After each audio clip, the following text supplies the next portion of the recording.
Arrestation de militants de l'UDPCI. Mabry tape du poing sur la table. Pour plus d'informations, après le générique. Avant de commencer, n'oubliez pas de vous abonner et d'activer la cloche de notification, car cela va vous permettre de ne plus manquer les prochaines vidéos.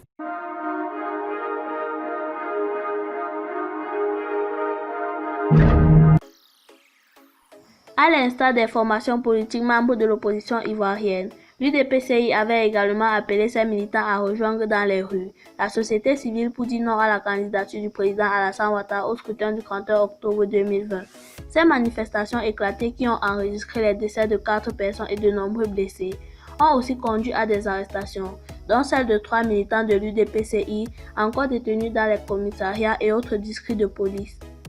La direction de l'UDPCI informe l'opinion nationale et internationale que, suite à la marche pacifique du 13 août 2020, 3 de ces militants ont été arrêtés et sont détenus depuis lors au commissariat de police de Dananié et à la brigade de gendarmerie de Sipilou sans jugement, en dehors de la période de détention préventive, informe le président Dion Yodé, porte-parole du parti, dans une note adressée à la presse. Il s'agit entre autres de Maître Dibé Odilon, étudiant en Master 2 de philosophie à l'université Alassane Ouattara de Bouaké, Weyi Joël, Makon Adanane, et de Bamako Tiemoko, agent de mairie à Sipilou, dans l'ouest de la Côte d'Ivoire.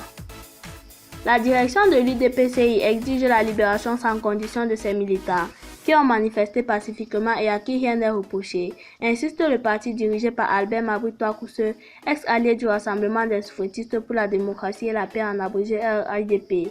L'UDPCI et son président Albert Mabry Touakousse ont récemment quitté la coalition au pouvoir pour se projeter sur le chemin qui mène à la présidence de la République à travers une candidature à l'élection du 31 octobre prochain.